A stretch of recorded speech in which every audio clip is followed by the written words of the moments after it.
Also, Ricky. Bro, you fucking get 2 views. What do you mean 2 views? Wait, I will get copyright if you say that music right now. You gotta have views to copyright. Right? Yes and no, maybe? I mean, I think you gotta have some views. Either way, we're on our way to the movie. Alright, I don't know why we're at Target, but... You're buying me a drink. I'm not buying you nothing. I guess we're here for a Project Hail Mary Lego set. Where is the Project Hail Mary? Where's the Doc Ock Lego set? But it's the part we killed all those doctors and the. I don't know. It's crazy. When Ricky dies, we're gonna make sure his tomb is made out of Legos. Oh God! Don't say that. Made out of Legos. Is it around here? Maybe. It's not real. It's not real, I guess. Well, good news and bad news. There is no Lego set that says Project Hail Mary in Target. So, I guess now we're going to just the regular mall. Find it, Sean. I don't want to prepare for my 30 subscribers to figure out that we are going into another, what is this place called? Target. There you go. We're going to another Target. Yeah. I'm one of your subscribers? Yeah. No, I'm not. Yeah, you are. Nope. If I could Either find way. your thing immediately, I would. Uh-huh, yeah, that's right. Either way, wish us luck to finding that other Lego set for Project Hail Mary. All of it. Nothing. No Project Hail Mary.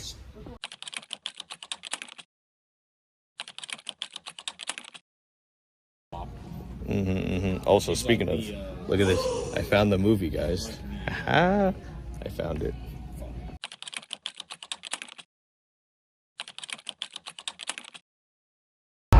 All right, boys. We're about to be in the theater. All right, it's movie time, boys.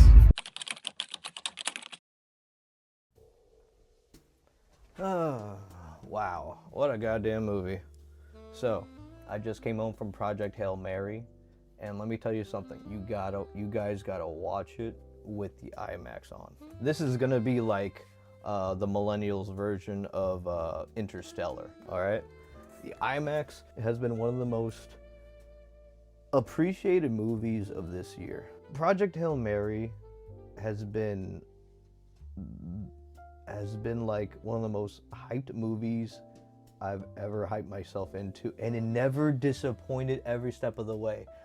The pacing, the characters, the themes of the story. The thing I want to say about Project Hail Mary is that they skipped one part of the book, and that's literally it. And I don't really mind it either. It's actually just the one where Strauss and everyone else just agreed that they had to blow up Antarctica. That part of a mountain range you saw ahead of you is actually not that small. It actually is a gigantic 1,000-year-old piece of ice. Every single time, people are speechless.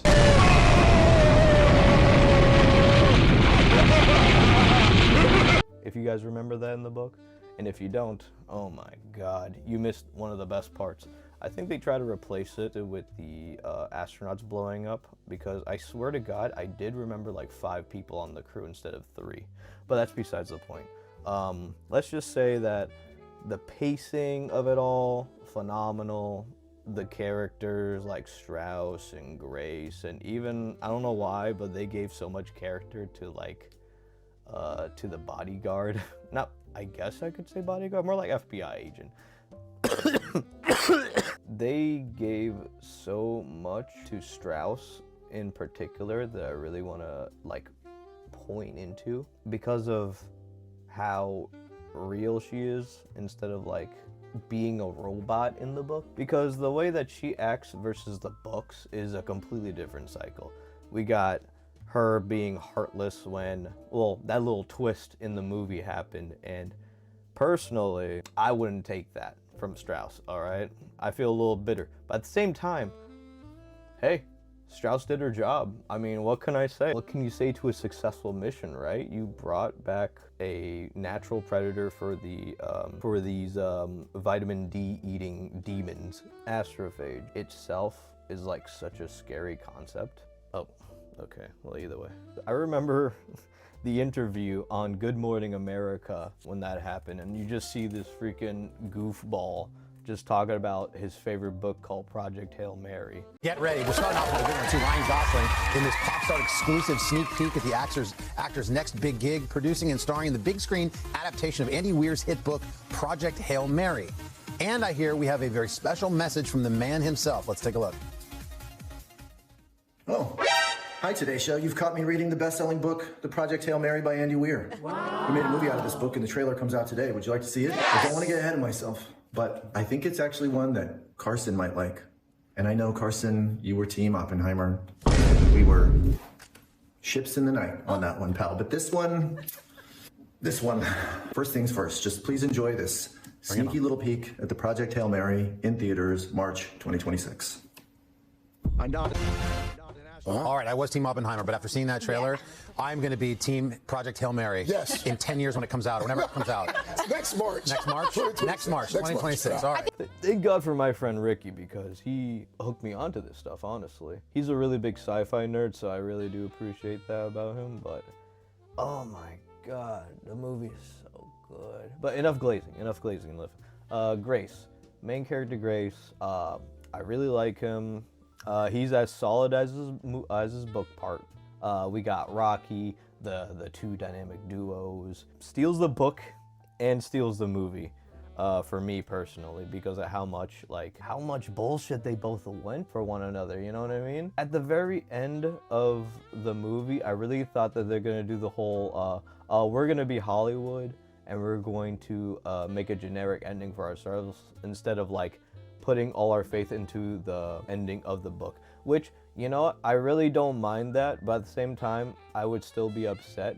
But I'm surprised, I really am, that they really ended with just him being on the planet. Oh my God, it was such a good scene once you get there. But my favorite background characters, which I always have in movies here and there, just a small little details.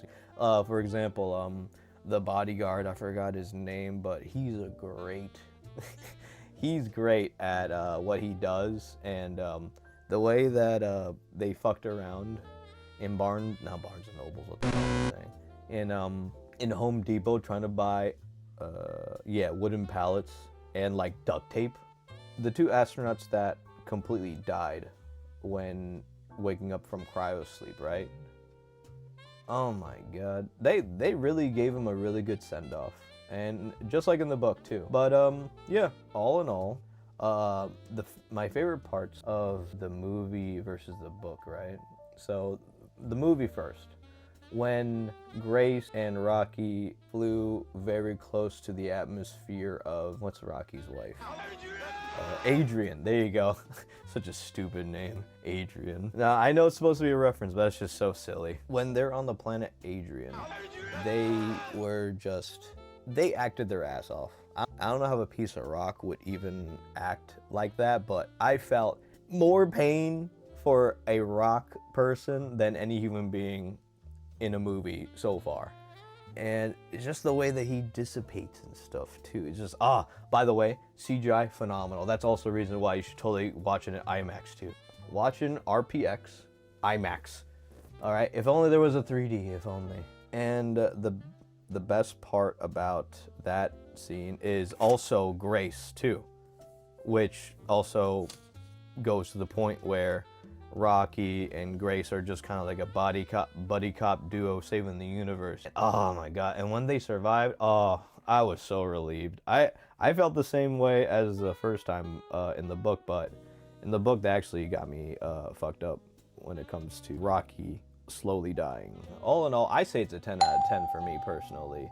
It's almost as good, no, it's on equal footing with the book and the movie and beyond. Yeah, that's my rating.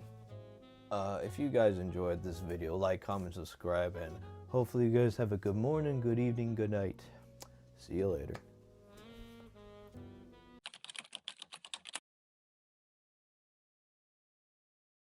Did you have any opinions on the Spider-Man trailer, Ricky? No, I haven't seen it. But it's so cool. You get to see Spider-Man being broke, being in suffering, For 4 and years. for 4 years, yeah. and then you see Punisher later on. I just don't. This motherfucker's having a fucking... Motherfucker's mutating. Yeah, he's gonna be Man Spider. He's gonna be Man Spider. It's gonna be great. Fine, I'll watch the trailer. He's gonna have...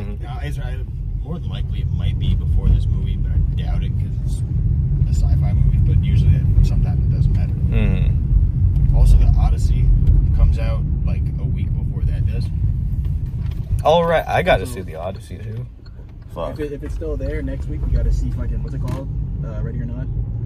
I love that first one. I need to see the second one.